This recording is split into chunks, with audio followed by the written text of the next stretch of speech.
Este video es la parte número 11 de nuestra serie titulada Conociendo los detalles del arrebatamiento.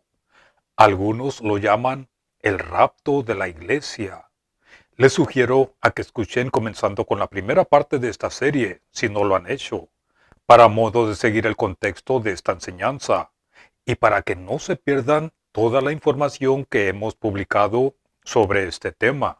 Después de examinar las primeras 10 partes de esta serie, en este video ustedes notarán que en nuestro viaje de descubrimiento de las Escrituras comenzaremos a dar una vuelta cuando empecemos a centrarnos en la esperanza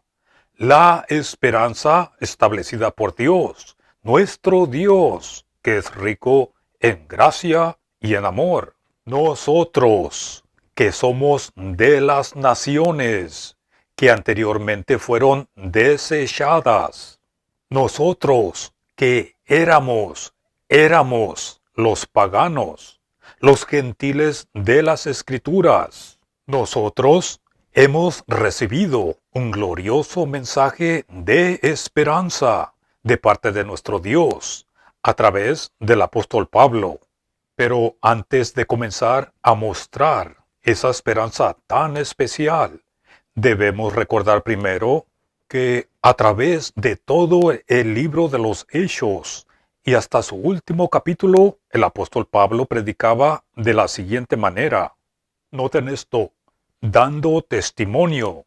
Es decir, el apóstol Pablo dando testimonio a pequeños y a grandes, no diciendo nada fuera de las cosas que los profetas y Moisés dijeron que habían de suceder.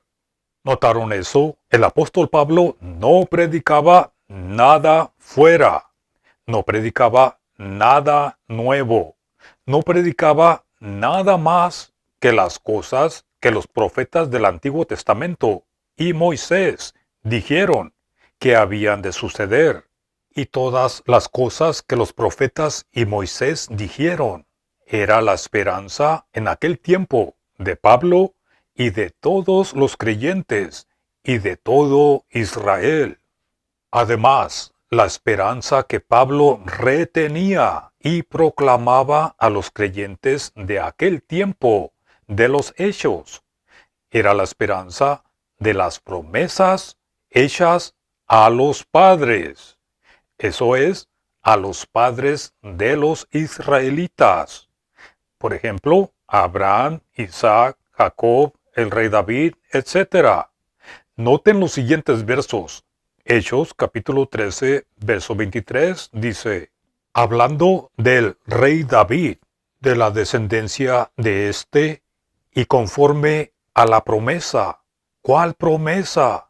La promesa que Dios le hizo a Abraham y al rey David. Conforme a la promesa, Dios levantó a Yeshua, a Jesús, por Salvador a Israel.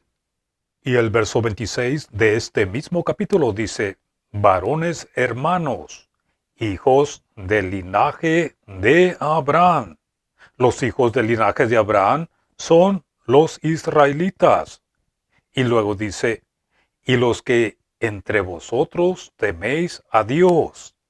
Esto se refiere a los gentiles creyentes de aquel tiempo. A vosotros es enviada la palabra de esta salvación. Y el verso 32 dice, y nosotros también, es decir, Pablo y Bernabé, y nosotros también os anunciamos el Evangelio, es decir, la buena noticia de que, de aquella promesa hecha a nuestros padres, es decir, la promesa hecha a los padres de los israelitas, Abraham, Isaac y Jacob, el rey David, etc. Y en Hechos capítulo 26, versos 6 y 7, el apóstol Pablo, testificando ante la corte del rey Agripa, dice, y ahora, ¿por la esperanza de qué? Por la esperanza de la promesa que hizo Dios ¿A quién? A nuestros padres. Soy llamado a juicio, promesa cuyo cumplimiento esperan que han de alcanzar nuestras 12 tribus, es decir, las 12 tribus de Israel. Ahora, para leer algo sobre lo que los profetas dijeron que iba a suceder, hay que leer todo el capítulo 11 del profeta Isaías, porque el apóstol Pablo usa este pasaje en su epístola a los romanos. Romanos capítulo 15, verso 8, donde dijo, pues os digo que el Cristo, Jesús, ¿vino a qué? Vino a ser siervo de la circuncisión. La circuncisión es un sobrenombre de los judíos. Entonces, el Cristo vino a servir a los judíos. ¿Para qué? Para mostrar la verdad de Dios y para confirmar las promesas hechas a los padres de ellos, los judíos. Y la esperanza de Pablo en el periodo de los Hechos era el reino del cielo establecido en la tierra. Y los gentiles creyentes de ese mismo periodo de tiempo, eran parte de esa misma esperanza. Y si ustedes han estado siguiendo esta serie, deben recordar que los gentiles en ese tiempo eran llamados olivos silvestres, injertados en el buen olivo. En ese tiempo, los gentiles creyentes aún no eran llamados la iglesia, la cual es su cuerpo. ¿Por qué? Porque todavía no había sido revelado ese misterio. Pero hablaremos más de este tema más adelante. Ahora, otra cosa muy importante que debemos recordar y que ya mostramos en la parte número 5 de esta serie son las cartas del apóstol Pablo que escribió. Noten con cuidado, porque algunas las escribió antes del último capítulo del libro de los Hechos. O podemos decir que escribió algunas durante el periodo de tiempo de los Hechos. Y otras las escribió después del cierre de los Hechos, como pueden ver en sus pantallas. Además, noten esto, la epístola a los Gálatas fue escrita durante los Hechos. Y si ustedes leen toda esa epístola, especialmente el capítulo 3, escuchen esto, la epístola a los Gálatas no tiene nada que ver ni contigo ni conmigo hoy en día. ¿Por qué? Por la misma razón de que ya no somos olivos silvestres, sino que ahora somos la asamblea, la iglesia espiritual, la cual es su cuerpo del Mesías, del Cristo, como lo estaremos explicando más adelante en esta serie. Ahora, noten también aquí que Primera y Segunda de Tesalonicenses también fueron escritas durante los Hechos. Y Primera de Tesalonicenses capítulo 4, donde se encuentra el tema del arrebatamiento. Ese arrebatamiento en las nubes en el aire es parte de la esperanza del Antiguo Testamento. Las dos epístolas a los tesalonicenses fueron escritas cuando Israel aún se mantenía en pie como una nación y cuando el fin de los siglos iba a culminar con el regreso del Cristo a la tierra. Y como ya lo mostramos en la parte número 6 de esta serie, la esperanza que se encuentra en Primera de Tesalonicenses capítulo 4 está implantada con la promesa hecha a los padres de los israelitas y no tiene nada que ver con nosotros hoy en día. Ahora noten esto. En el último capítulo de los Hechos encontramos al apóstol Pablo continuando a enseñar usando la ley de Moisés y los profetas y continuaba buscando esa esperanza de Israel. Veamos lo que dice en Hechos capítulo 28, verso 20. En este pasaje, el apóstol Pablo se reúne con los principales de los judíos de Roma y les dice: así que por esta causa os he llamado para veros y hablarles, porque, noten esto, porque por la esperanza de Israel estoy sujeto con estas cadenas. Y el verso 23 de este mismo capítulo dice: y habiéndoles señalado un día, vinieron a él muchos, eso es, muchos de los judíos de Roma.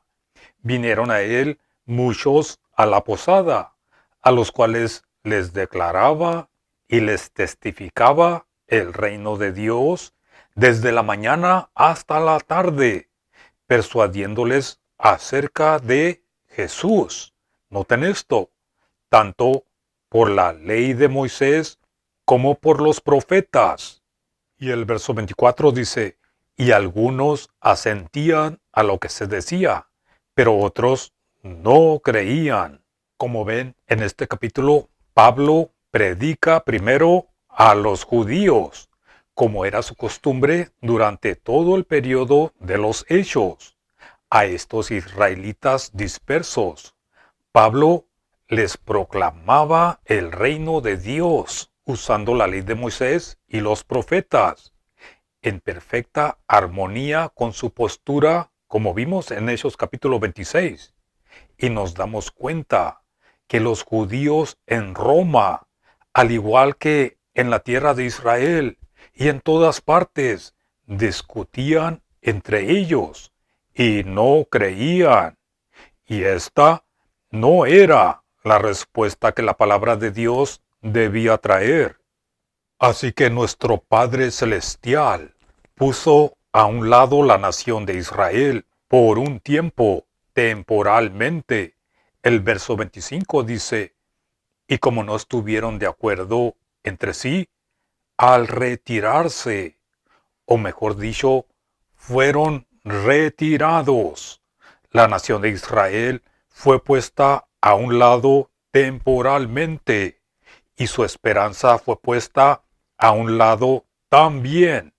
El regreso del Mesías, que estaba supuesto a suceder en ese tiempo, y el arrebatamiento y el establecimiento del reino en la tierra, todo fue pospuesto. Todo fue pospuesto. Pero después de que Israel fue puesto a un lado y la esperanza que tenían durante el periodo de los Hechos fue puesta a un lado con ellos, el Señor reveló, escuchen esto, el Señor reveló solo al apóstol Pablo el presente conjunto de condiciones en las que vivimos hoy en día. Y el apóstol Pablo escribió los detalles de esa revelación principalmente en las epístolas a los Efesios y Colosenses. Cuando leemos esas dos epístolas, encontramos muchas cosas distintas. Noten las siguientes diferencias. Efesios capítulo 3, verso 1 dice: por esta causa, yo Pablo, prisionero del Cristo Jesús, por vosotros los gentiles. Pablo sigue siendo prisionero, pero ahora ya no es por la esperanza de Israel, sino ahora es prisionero en cadenas por las naciones, por los gentiles. ¿Notaron el cambio? En Hechos capítulo 28, verso 20, el apóstol Pablo estaba en cadenas, prisionero por la esperanza de Israel. Después del rechazo y después de la nueva revelación, el apóstol Pablo dice, por esta causa, yo Pablo, prisionero del Cristo, por vosotros los gentiles. Después del periodo de los Hechos y después de la epístola a los Romanos y los Gálatas, el apóstol Pablo escribe acerca de un tiempo y una administración que había estado escondida en Dios desde los siglos y generaciones. En Efesios capítulo 3 versos 8 y 9, el apóstol Pablo dice, a mí, que soy el menor de todos los santos, me ha sido conferida esta gracia de proclamar entre los gentiles las inescrutables riquezas del Cristo y que muestre claramente a todos los hombres, cuál es la acción del misterio que por las edades había estado escondido en Dios, que ha creado todas las cosas. Y en la epístola a los Colosenses, en el capítulo 1, versos 24 al 26, el apóstol dice, y me gozo en los padecimientos que sufro por ustedes, completando en mi carne lo que falta de las aflicciones del Cristo por su cuerpo, que es la iglesia, de la cual yo he sido constituido ministro, según la administración de Dios, que me fue conferida para ustedes, para que la palabra de Dios se cumpla, el misterio que permaneció escondido por edades y por generaciones, pero en el presente ha sido revelado a sus santificados. ¿Notaron eso? En esta nueva administración que aún está funcionando hoy en día, aquí se revela una nueva esperanza. Escuchen esto, aquí se revela una nueva esperanza que no se puede encontrar en la ley de Moisés ni en los profetas. ¿Por qué? Porque permaneció escondido. Era un secreto, era un misterio escondido por las edades y por las generaciones. Y esto estaba escondido incluso del apóstol Pablo y otros creyentes durante los hechos. Y ese misterio estaba escondido ¿en dónde? ¿Estaba escondido en la ley de Moisés? No. ¿Estaba escondido en los profetas? No. ¿Estaba escondido en el Antiguo Testamento? No. Sino que estaba escondido en Dios, que ha creado todas las cosas. Y por esta razón, en Efesios capítulo 1, versos 15 al 19, Pablo ruega en sus oraciones a Dios que estos hermanos santos y fieles conozcan esta nueva esperanza. Pero antes de que examinemos esta oración del apóstol, notemos el maravilloso comienzo de esta epístola, que fue escrita después de los hechos. Efesios capítulo 1, verso 3 dice, bendito sea el Dios y Padre de nuestro Señor Jesús el Cristo, que nos bendijo con toda bendición espiritual en los lugares celestiales en el Cristo. Ahí lo tienen. El apóstol bendice a Dios a luz de la maravillosa naturaleza de estas bendiciones y del lugar donde se encuentran estas bendiciones. Noten esto, son bendiciones espirituales y se encuentran en los lugares celestiales. Estas bendiciones no se encuentran en el Antiguo Testamento ni en los 4 evangelios, ni en el libro de los Hechos. En el verso 11 de este mismo capítulo nos dice que hemos obtenido una herencia. Estas gloriosas bendiciones espirituales no están localizadas en la tierra y no están relacionadas con el fiel Abraham, sino que están en los lugares celestiales. Y no tenemos ninguna duda en dónde se encuentran estos lugares celestiales, porque los versos 20 y 21 de este mismo capítulo nos dicen exactamente dónde se encuentra. Noten esto, hablando del gran poder y la fuerza de Dios, dice, la cual operó en el Cristo, resucitándole de los muertos, noten esto, y sentándole a su diestra, ¿en dónde? En los lugares celestiales. ¿Sobre qué? Sobre todo principado y autoridad y poder y señorío. Continuaremos examinando esta nueva esperanza que nos ha sido dada para hoy, en este tiempo, y nos daremos cuenta que no tiene nada que ver con un arrebatamiento en el aire, ni con un rapto secreto, sino que tiene que ver con una manifestación en gloria en los lugares celestiales. Veremos estas diferencias en el siguiente video. Gracias por escuchar. Pongan sus comentarios y sus preguntas. Gracias por todo su soporte y que Dios los bendiga.